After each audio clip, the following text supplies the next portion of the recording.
Namasté, coucou les yogis. Ah, ça fait du bien de retrouver sa respiration, son souffle, être de nouveau avec soi-même. Non, en fait, oui, c'est pas quelque chose que je fais au quotidien quand même. Bon, malgré tout, le confinement, ça a du bon. Et effectivement, de réfléchir, de voir comment on pourrait améliorer par la suite les attentes de nos clients. Parce que ils vont peut-être être différents quand ils vont sortir, hein, tout comme vous d'ailleurs. Alors à ce propos, je vous ai préparé comme d'habitude un tableau sur lequel on va revenir en détail.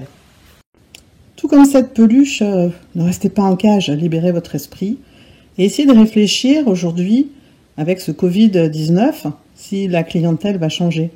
Est-ce que ses attentes vont être différentes par rapport à celles que vous connaissiez? Quel rôle va-t-il jouer aujourd'hui dans vos entreprises ou auprès des prestations que vous proposez? Et quels vont être les nouveaux problèmes qu'il va rencontrer? Alors c'est à mettre en place aujourd'hui parce que vous avez dû modifier vos façons de faire ou vos façons de penser ou vos façons de réagir, comme ça sera peut-être valable après le Covid-19.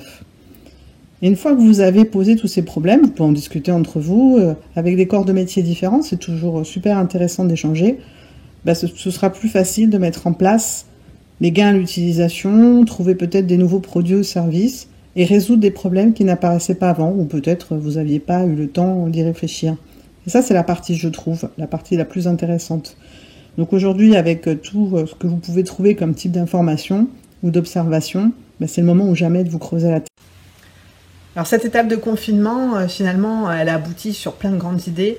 Des entreprises qui ont su se réinventer et surfer sur cette vague, notamment en adaptant leur production. On l'a vu sur des entreprises de parfums, de cosmétiques, qui se sont lancées à faire des produits hydroalcooliques, ou certaines qui étaient sur le secteur de l'automobile se lançaient dans des respirateurs, ou bien des couturières qui ont fabriqué des masques. Voilà, tous les champs de possibles sont ouverts.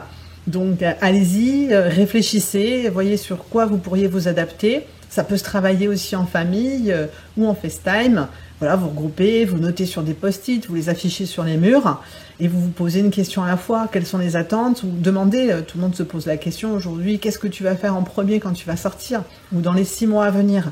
Voilà, on fulmine tous, on n'a que ça à faire finalement. Pour beaucoup, c'est de réfléchir, de partager, on a envie de ça. Donc prenez ces informations, vous réalisez des questionnaires et vous en sortirez plus grand parce que derrière, il faudra trouver des solutions et c'est ça qui est le plus intéressant aujourd'hui dans cette expérience. Voilà, écoutez, je vous souhaite une bonne continuation dans la réflexion et puis moi je pense que je vais reprendre mon cours de yoga parce que finalement ça m'a fait un bien fou. Donc portez-vous bien et restez chez vous. À très vite.